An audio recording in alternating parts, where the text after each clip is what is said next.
Salut tout le monde, salut les déraillés, bienvenue dans ce nouveau podcast. Aujourd'hui, podcast peut-être un peu format plus court. On va parler notamment du Tour de France féminin. On va parler aussi de Pauline Ferrand-Prévot et un petit peu plus aussi concernant diététique pour une première fois.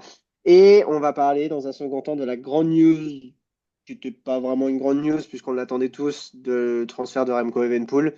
Salut Clément, comment ça va? Salut, ça va très bien.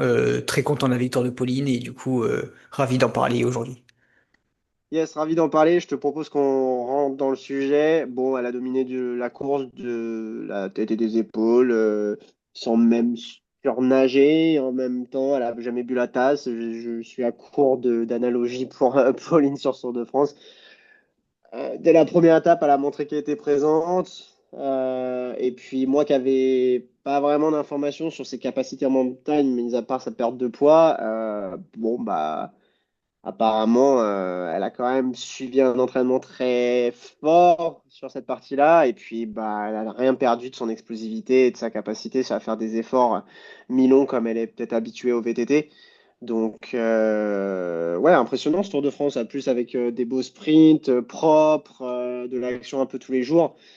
Ouais, un Tour de France féminin sur une durée de 9 jours, c'est ça, 9 étapes, Ouais, 9 jours. qui était quand même super intéressant hein, pour le coup. Je pense que ça a une super image pour le sport féminin et notamment pour le cyclisme féminin. Donc ouais, super ravi de ce tour. Ouais, clairement, on a eu un beau Tour de France. Encore plus parce que du coup, une Française a gagné. Et c'est vrai qu'on a vu une Pauline Ferrand-Prévot très tôt, dès le début de ce Tour de France à l'attaque. Elle a failli gagner la première étape. Le lendemain, elle a retenté de sortir avec Nivadoma. J'avais un peu peur au début. Je me suis dit peut-être qu'elle se crame un peu trop parce qu'elle s'était donné 3 ans pour gagner le Tour de France. Elle a réussi dès la première année. Et Mhm. du coup, normalement aujourd'hui, cette année, c'était censé être une année d'apprentissage. Du coup, j'avais un peu peur qu'elle crame un peu trop de force en début de tour, et finalement, pas du tout. Elle a clairement été la meilleure et de loin de ce Tour de France. Ouais, on aurait pu penser qu'effectivement c'était une zone d'apprentissage, mais bon, apprentissage à 33 ans, il me semble, 34. Ouais, c'est ça. Euh, Il n'y a pas d'apprentissage pour elle à faire. Elle sait ce que c'est de gagner sur route. Elle a déjà gagné par le passé. On sait qu'elle en avait eu un peu marre jusqu'à complètement arrêter fin année 2010. Donc ouais, on savait aussi qu'elle était là aussi, pas pour faire figuration. Moi, je pense que quand on est une grande championne comme elle, quand on a absolument tout gagné, bah, on vient, oui, effectivement, pour apprendre, mais si on a l'occasion de gagner, bah, on le fait. Je pense que peut-être la FDJ Suez qui a apporté une armada, tout comme la Visma et d'autres équipes, c'est peut-être un peu pris les pieds dans le tapis. Je pense que aussi peut-être Demi Vollering était concentré sur son opposante de l'année dernière. Euh, mais elle m'a pas fait non plus, elle m'a pas non plus impressionné. Je pense qu'elle a peut-être aussi, elle doit peut-être changer aussi sa façon de courir.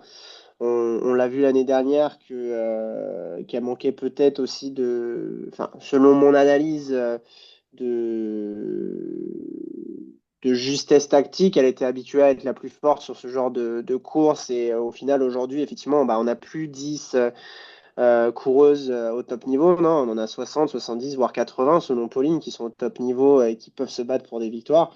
Donc, elle a peut-être aussi un peu à apprendre de Pauline sur cette partie-là, peut-être être plus réservée quand il le faut et bah, savoir aussi peut-être, on va en parler dans un second temps, mieux aborder ses objectifs de la saison comme Pauline a su le faire, même si ça a fait débat. Oui, ben, on a une Demi Vollering qui était la favorite au départ de ce Tour de France. Elle a perdu l'année dernière pour seulement 4 secondes. Elle a battu le record de Laurent Fignon qui avait perdu pour 8 secondes. Mais on savait que l'année dernière, C'est plus français. c'était aussi à cause d'une chute et qu'elle avait perdu du temps sur cette chute. Et d'ailleurs, elle a pas hésité à faire une remarque sur les réseaux sociaux quand Vingegaard et les autres avaient attendu Tadej Pogacar cette année sur le Tour de France, comme quoi les hommes seraient plus gentils que les femmes parce que eux attendent le leader au général, ce qui n'avait pas été le cas des femmes l'année dernière. Mais Oui, enfin, oui, son équipe l'avait pas non plus attendu, hein. oui, mais bon, c'était pas le débat, de toute façon, dans tous les cas. Je pense que elle était pas assez forte, elle était pas au niveau de Pauline sur ce Tour de France. On avait vu sur le Tour d'Espagne féminin, il me semble que quand même Demi Vollering était au-dessus de Pauline en montagne. Pauline a décidé de couper, de repartir de la compétition pour se préparer. On a vu qu'elle avait perdu du poids et du coup elle est arrivée très en forme sur ce Tour de France. Elle était clairement la plus forte. Pour l'équipe FDJ, en réalité, on peut pas non plus trop les critiquer parce qu'ils font quand même Non, deuxième il du place. tour. L'objectif était Ouais, évidemment de le gagner, mais ils font quand même deuxième du tour. Ils mettent deux autres coureurs dans le top 10 et ils repartent finalement avec le maillot à poids. Ça veut dire que ouais, c'est vrai. comptablement, le Tour de France pour la FDJ Suez est un bon tour. Mais il y a juste une étape qui pour moi était un loupé. Et malheureusement, quand se veut être l'une des plus grandes équipes au monde, on peut pas louper ce genre d'étape qui était l'étape de la Madeleine. Ouais, je suis d'accord avec toi. Et puis, on l'a vu, je pense qu'elle était peut-être aussi euh, pas si sûre d'elle que ça quand on voit les déclarations qu'elle a fait. Après, j'ai oublié son nom de notre chère coureuse française là, de F Education. Cédric Carbol. Merci Carmel.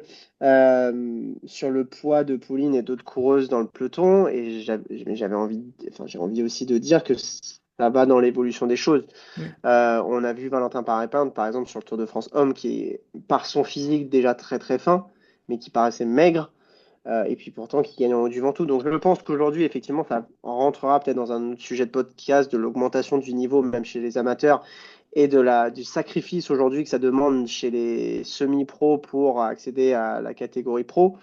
Et ben, je pense que Pauline a eu tout bon sur ça. Elle l'a très bien défendu. Aujourd'hui, elle sait très bien que être aussi affûtée, parce que j'aime pas le terme maigre, j'ai pas trouvé ça Mm. une bonne image, n'est pas viable sur une saison entière. Mais elle a aussi bien précisé que c'était aussi aux parents, par exemple, si on parle juste des enfants, de sensibiliser sur le fait que ça fait partie de la préparation pour un objectif d'une semaine toute l'année. Mm. Et Et préparé que ça avec des pros. voilà, c'est ça. Elle s'est pas mal nourrie, elle s'est pas vidée elle-même. Non, non, elle a fait ça avec tout l'entourage qu'elle a accumulé depuis 10 ans et toute l'expérience qu'elle a accumulée depuis 10 ans. Donc moi, j'ai envie de donner plutôt, de tirer plutôt mon chapeau à Pauline qui a su défendre sa position et qui, au final, si on écoute Demi Vollering qui dit qu'elle espère donner un exemple, qu'il n'y a pas besoin de se mettre dans des conditions physiques et biologiques extrêmes pour gagner, je vais faire peut-être chauvin, mais bah, en attendant, c'est Pauline qui a gagné et elle est pas repartie avec des victoires d'étape et elle fait deuxième. Mm. Et loin, pas à 4 secondes, et loin. Donc c'est bien, mais bon, si on est des mauvais ring et qu'on a le palmarès qu'on a et qu'on aspire à être encore meilleur, bah, ça fait 2 ans qu'elle loupe son Tour de France. Mm. Donc je suis peut-être, on sait qu'entre toi et moi, je suis peut-être le plus direct et le plus franc ou en tout cas le plus agressif. Mais moi, j'ai pas trop aimé ses déclarations et je pense qu'elle aurait mieux fait de se concentrer sur la course vu quand on voit le résultat final. Bah, t'as raison parce que je te trouve un peu dur avec elle. Pour moi, alors oui, en fait, j'ai pas ressenti sa déclaration dans le sens où elle critiquait Pauline, mais plus dans le sens où elle ne ferait jamais ça de se mettre à un niveau de masse grasse aussi bas. Parce que oui, Pauline, du coup, elle l'a elle-même admis, c'est pas 100% sain. C'est clairement dans sa déclaration ce qu'elle a dit. Après, bien sûr, elle l'a préparé, elle a pas fait ça bêtement. Elle a été suivie pour le faire, mais elle l'assume. Ce n'est pas très sain pour le corps d'atteindre des niveaux de masse grasse aussi faibles. Après, je pense que dans la déclaration d'Amy Vollering, c'était pas forcément une attaque envers Pauline, juste qu'elle a dit qu'elle ne le ferait jamais. Euh, alors, est-ce qu'elle le fera jamais parce elle sait qu'elle n'est pas capable de le faire? Parce que tout le monde n'est pas physiologiquement capable de perdre autant Hmm. de masse grasse, ou tout simplement parce qu'elle n'a pas envie de prendre ce risque. Dans tous les cas, pour moi, c'était pas vraiment une attaque envers Pauline. Mais c'est vrai que chez les femmes, je pense que du coup, sa déclaration était plus pour dire qu'elle ne le ferait pas, et que chez les femmes, il est vrai que c'est peut-être potentiellement plus dangereux de grosses pertes de poids, contrairement chez les hommes.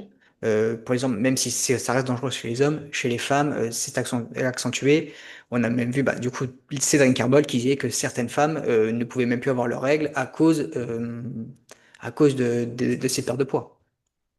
ouais, mais je pense quand même que même si c'était peut-être pas dirigé vers Pauline, j'ai trouvé ça gratuit. Hmm. sur le fait que, comme tu dis, si elle est la championne qu'elle est, c'est qu'elle est aussi très bien entourée.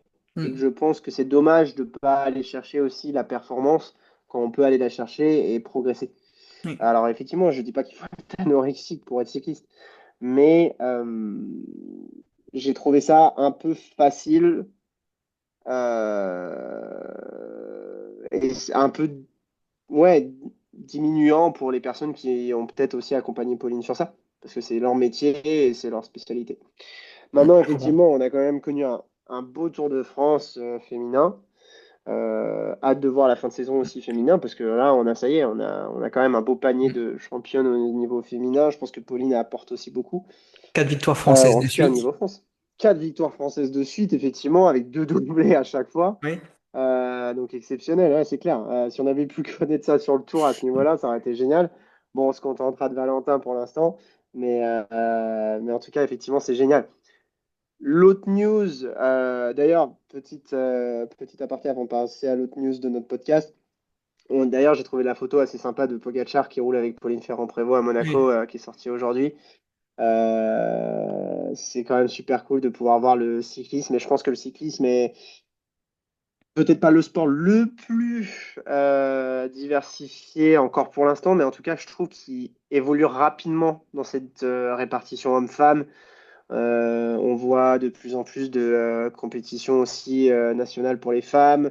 La copine notamment de Paul Magnier, qui a un TikTok et un Insta, communique beaucoup sur ça, Mm. puisqu'elle court aussi. Et j'ai trouvé de plus en plus de contenu sur les femmes cyclistes, avec des copains des fois aussi cyclistes. Et je trouve que le cyclisme, on voit beaucoup cette diversification au niveau féminin et masculin dans son sport.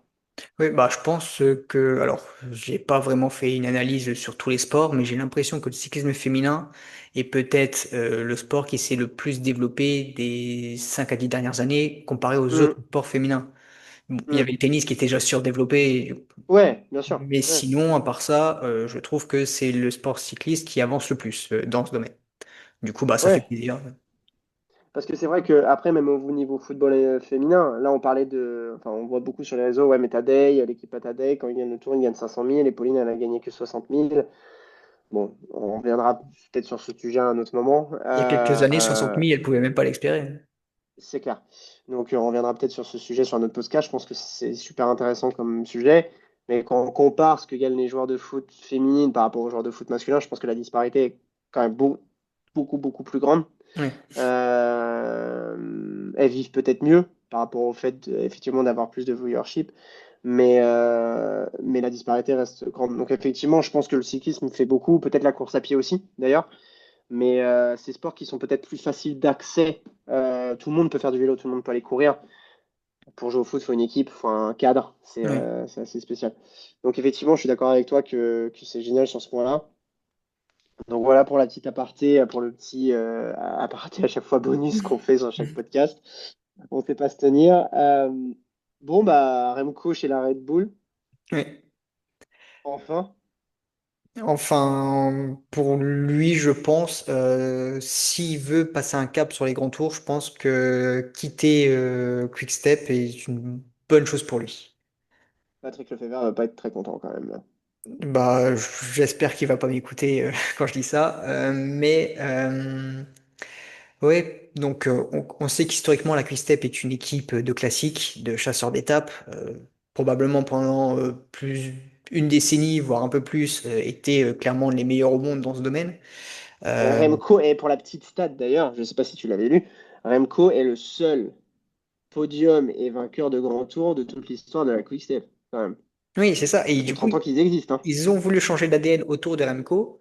Ça a un peu marché quand même, on va pas se mentir, hein, parce que Remco a eu Oui, les résultats, mais pas les résultats attendus. Et je pense que là, la Quick-Step a montré ses limites pour entourer un coureur de classement général, ce qui a poussé les deux parties à se séparer. Alors, je sais pas qui a le plus poussé pour sortir. Euh, mais oui, je pense que ça va faire du bien à tout le monde, à Remco de changer d'environnement et à la Quick-Step de retrouver peut-être son identité d'origine. Avant de peut-être te parler de la Red Bull Grohe, qui a un nom vraiment interminable maintenant d'ailleurs, euh, pour la Quick Step, euh, quelle est la suite selon toi? On en a discuté hier ensemble avant de parler sur ce podcast. Je pense qu'on est d'accord, toi et moi, pour dire qu'ils vont sûrement devoir retrouver leur ADN de leur fameuse Wolfpack, Oui. de vouloir gagner des classiques, de plutôt miser sur un collectif avec peut-être pas un leader particulier, même si Alaphilippe l'a fait pendant un moment, puis on avait Tom Boonen avant, mais voilà, on a toujours eu un coureur qui sortait du lot. Mais on avait surtout un collectif très bien huilé, une stratégie de course quand même, où on disait quand même à un moment que c'était les meilleurs en stratégie de course. Et on avait toujours 4-5 mecs à chaque course qui pouvaient viser le top 5, top 10 et qui justement pouvaient mettre le bordel. Donc Ouais. je pense qu'on va peut-être revenir sur cet ADN-là et puis sur le fait aussi d'avoir un leader. On a Tim Merlier, mais qui va vieillir au fur et à mesure. On a l'avènement de Paul Magny, on voit sa progression de mois en mois. On le voit bien récemment, il a fait encore une deuxième place derrière Olaf Koy sur le Tour de Pologne. Sur le championnat de France, c'était pas mal et on le voit progresser sur ce genre de classique. Sur la période printanière, il a quand même été bon.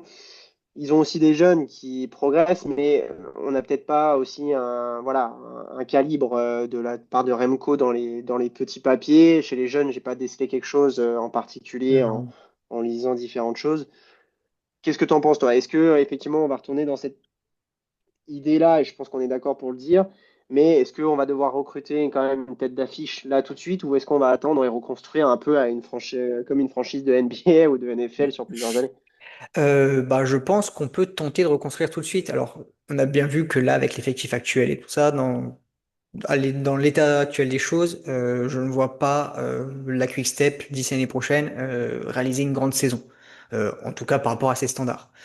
En revanche, déjà, ils vont économiser le salaire de Remco plus C'est une clair. indemnité de transfert parce que c'est assez rare dans le cyclisme, mais Red Bull a cassé le contrat de Remco. Donc, Hmm, c'est vrai. la Quick-Step reçoit de l'argent pour ça. Du coup, il y a peut-être moyen d'aller chercher un gros coureur. Après, aller chercher un coureur du calibre de Remco, ça va quand même être difficile parce qu'il n'y en a pas beaucoup dans le Ouais, et puis il peloton. y a pas grand. Ouais, et puis il n'y en a pas beaucoup de disponibles, hein. Oui, c'est ça. Donc, je pense qu'ils auront quand même les moyens pour construire quelque chose. Il faudra voir leur période de transfert, qui vont venir, qui vont aller chercher. Euh, j'ai quand même confiance parce que c'est une équipe historique qui a su faire de belles choses dans le passé. Du coup, j'espère pour eux et pour le vélo pour le cyclisme, que d'ici l'année prochaine, on aura déjà une belle équipe. Alors, ce sera probablement pas l'équipe favorite parce que je pense que il y aura pour les classiques, il y aura quand même l'Alpecin qui est au-dessus, UAE avec Pogacar qui sera au-dessus, Lidl Trek qui sera au-dessus. Mais je pense que viser cette quatrième place sur les classiques, cette quatrième force sur les classiques, je pense que c'est un objectif qui peut être atteignable. Ouais. Alors après, effectivement, on a peut-être, avant de parler de la Red Bull et de ce que ça engendre, dernier point sur la Quick Step, on sait qu'il y a un torchon peut-être qui est en train de brûler. On ne sait pas trop si c'est en train de brûler entre Juan Ayuso et la UAE. On va voir comment se passe le Tour d'Espagne avec Joan Almeida. Dans tous les cas, avec ces deux calibres-là, ils doivent gagner ce Tour d'Espagne. Même si à Vingegaard, on doit quand même être au niveau pour confronter Jonas. C'est l'objectif Mais en tout cas. ouais, c'est l'objectif. Mais pour en venir à la Quick Step, euh, il y a peut-être Juan Ayuso qui serait potentiellement disponible. Donc du coup, effectivement, comme tu dis, on aura une force de frappe pour casser un contrat ou pour le recruter. Je connais pas l'état du contrat de Juan Ayuso, mais il me semble qu'il lui reste un an. Hmm. Euh, Voire plus, je crois que c'est 2028 peut-être lui d'ailleurs. Euh, En même temps, on annonçait Juan Ayuso peut-être ailleurs. Je sais pas ce que tu en penses. Moi, je pense pas que ce soit forcément le bon move pour Quickstep, effectivement. Plutôt se reconstruire sur le long terme en chassant plutôt des victoires que tout construire à nouveau sur un Juan Ayuso qui est pour l'instant pas 100% fiable. En tout cas, dans les petits papiers, j'ai pu voir sur des réseaux, sur des infos, que voilà, ils étaient intéressés par Juan Ayuso, mais qu'il n'y avait pas forcément de réciprocité. Oui, bah pour moi c'est une mauvaise idée parce que ce serait repartir sur un cours de grand tour. Donc on a vu qu'ils étaient pas tellement capables d'accompagner Remco dans ce domaine. Du coup, je vois pas pourquoi ils seraient capables d'accompagner Ayuso. Et j'ai l'impression que Ayuso, en tout cas chez la UAE, n'est pas le plus simple des coureurs à manager. En même temps, il voulait avoir une presque une place de leader déjà annoncée chez UAE, alors que bon, on sait très bien qu'il n'y a qu'un seul leader chez UAE et qu'il est indiscutable. Mais du coup, je pense que pour les deux, ce serait pas forcément une bonne idée. Je pense que ça va ralentir la Quick-Step dans son développement pour redevenir le Wolfpack, et ça va ralentir Ayuso dans son idée de devenir l'un des meilleurs coureurs de grand tour au monde et d'aller concurrencer Pogacar, Vingegaard et peut-être cette nouvelle génération, Lipovic, Remco. J'ai hâte de voir l'arrivée de Torres sur la UAE Development dans l'équipe professionnelle qui paraît être une pépite. J'ai hâte de voir comment ça se passe, la cohabitation entre tout ce bon monde, parce qu'on va se retrouver avec 5 coureurs capables de gagner le Tour de France, ça va être sympa.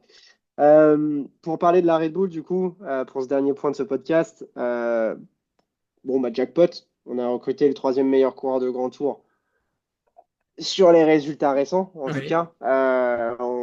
Effectivement, je pense que toi et moi, on n'est pas forcément d'accord pour dire que c'est le troisième meilleur coureur de Grand Tour.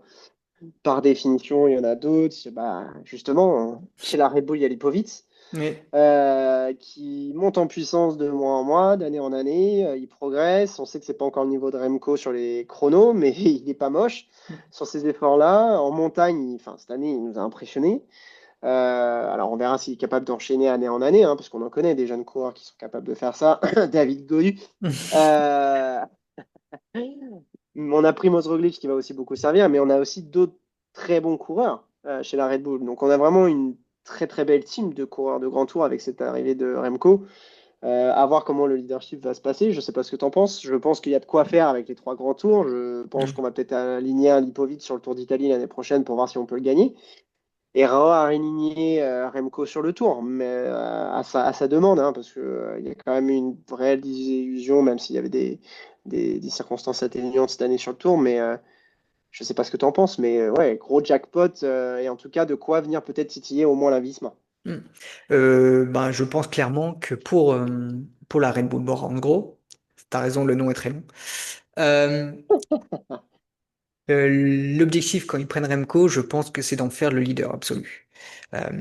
Après, peut-être qu'ils s'attendaient pas à une éclosion telle de Lipovic cette année, parce que oui, pour moi, honnêtement, on les met là tous les deux sur un départ de Tour de France. Je ne suis pas sûr de mettre Remco favori par rapport à Lipovic. On a vu que Lipovic était probablement meilleur en montagne. J'ai l'impression Lipovic est plus capable de s'approcher du niveau de Pogacar et Vingegaard en montagne que les Remco. Même si après, Mm. on sait bien qu'en contre-la-montre, Remco est intouchable dans le monde, personne peut le battre sur un chrono plat. Et que du coup, forcément, ça compte aussi sur les grands tours. Mais je pense que oui, avec le statut de Remco qu'il avait déjà chez Quick-Step, je pense qu'il vient clairement pour être leader. La Bora est OK avec ça, c'est l'objectif en le prenant. Maintenant, tu as raison, déjà il y a plusieurs grands tours dans la saison. Du coup, on peut déjà en mettre un sur le Giro, un sur le Tour de France. Sur la Vuelta, on voit en fin de saison qui peut y aller, qui a encore envie de courir. Hum, Après, on va voir début de saison prochaine. Je pense si on voit que Lipovic a réussi à repasser un cap cet hiver, qu'il a continué sur sa continué sur sa courbe de progression, il risque de très vite passer devant Remco en termes de leadership. Et là, pareil, il faudra voir comment va accepter Remco si il n'est pas leader dans sa nouvelle équipe. Ouais, et puis je pense que la Vuelta est accessible pour lui. Le Giro, paradoxalement, je trouve est plus accessible pour lui aussi par rapport au niveau de concurrence, même si on est sur des très grosses étapes de montagne, généralement sur ce tour. Mais je pense que c'est plus accessible. Le Tour, par rapport au niveau qui est demandé, je pense, tout le long de la course, mais surtout en montagne, à part si on est capable de retrouver une forme comme en 2024, voire mieux, effectivement, le Lipovic de cette année me fait poser la question de, par rapport à Remco 2024, est-ce que je le mets devant ou je le mets derrière? Vu la progression importante en l'espace d'un an et demi, j'aurais tendance à dire c'est kiff kiff bourricot. Bon, tant mieux pour Mm. la Red Bull. Il Oui, s'offre deux clairement. options pour le podium.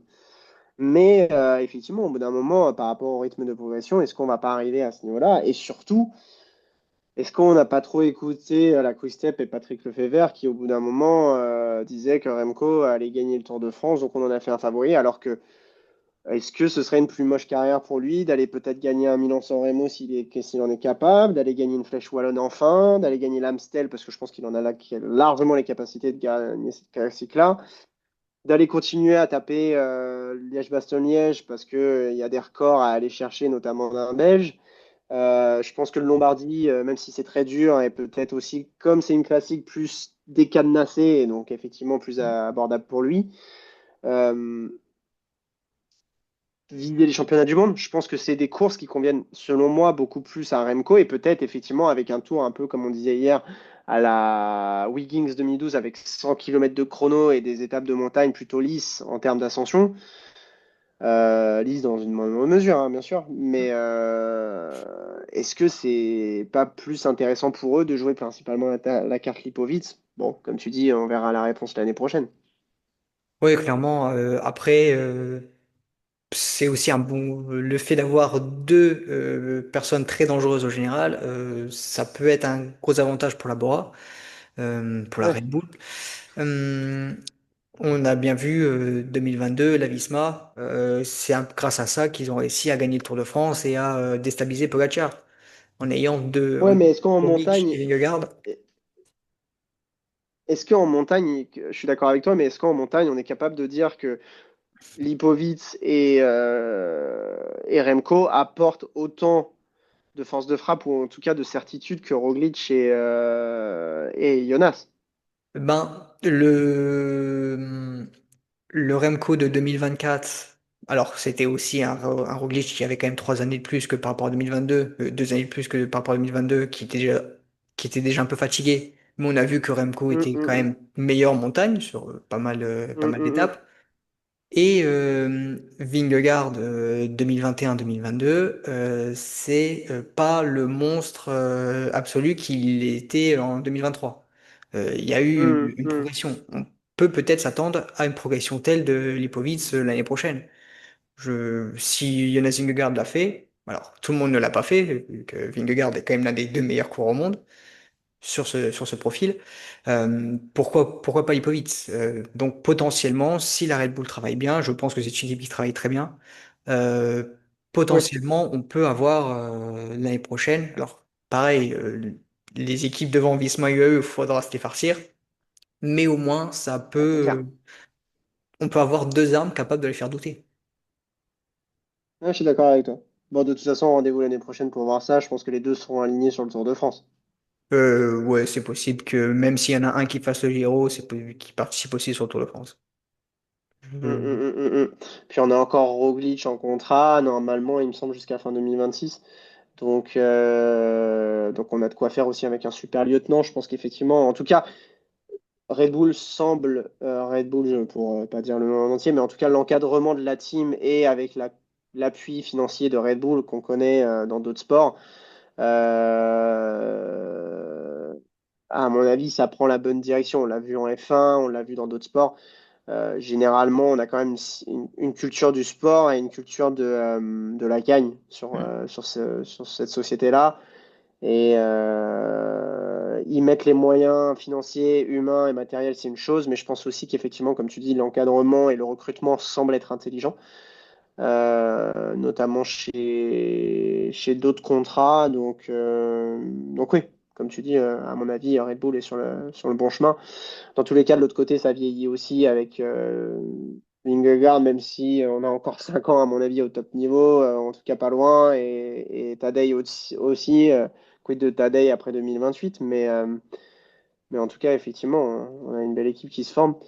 Peut-être que la prochaine fois, donc sur le prochain podcast, on pourra échanger sur d'autres sujets, notamment d'autres transferts. On rentre tout juste dans la période de transfert et ça a déjà eu un choc, en tout cas pour deux équipes. On attend peut-être beaucoup de Kevin et de la Ineos. Donc, Oui. on espère quand même avoir un bon contrat là. On espère aussi qu'Arkea trouvera une solution. Euh, Je ne sais pas il- ce que tu attends toi aussi encore de ce marché transfert, mais Alors pour Arkea, c'est vrai qu'il me semblait que du coup, sur la dernière étape du tour dans le Vélo Club, j'ai oublié le nom du directeur de l'équipe, je suis désolé. Il a dit qu'il fallait à tout prix qu'il y trouve un sponsor avant la fin du tour féminin. Euh, du coup, pour l'instant, c'est pas ah oui, annoncé, donc ça commence à ok, piquer un peu. Euh, commence à être chaud. Ouais, Ouais. c'est ça. Sinon, oui, je pense que ça va être assez intéressant pour l'instant. Du coup, on a eu que le transfert de Remco vraiment confirmé de ce côté-là, sur les gros transferts. Je suis assez intéressé de voir ce qui va se passer, oui, où va aller Vauclin, même s'il y a de très fortes chances qu'il parte chez Ineos.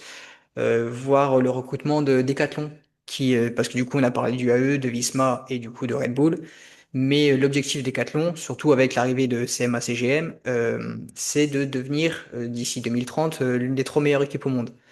Du coup, je pense que forcément ça va passer par un bon recrutement, pas forcément un gros recrutement, mais un recrutement intelligent. Et du coup, je suis très impatient d'en savoir plus. C'est clair.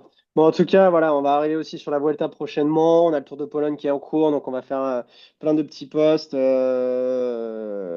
Clément m'a gentiment chargé de m'occuper des reels et je suis désolé, j'ai pas eu le temps de m'en occuper, les gars. Mais ça va venir, promis, sur la page Instagram. Nous, on continue aussi un petit peu sur YouTube. Merci pour ceux qui commencent à suivre. Et puis, si vous avez des recommandations, n'hésitez toujours pas. Avec Clément, voilà, on va essayer de rester actif pendant ce mois d'août, même si c'est bientôt les vacances pour Clément bientôt. Demain. Donc voilà, merci encore. Demain, ouais, bah, voilà, il y en a qui bossent ici, hein, quand même, hein. En tout cas, voilà, on va essayer de vous préparer des petites choses. Clément s'est occupé du Tour de France. Je vais essayer de m'occuper de la Vuelta au mieux avant chaque début d'étape pour un petit pronostic. Donc, n'hésitez pas, voilà, à venir partager aussi vos avis. Merci beaucoup et puis à la prochaine sur les déraillés. Salut.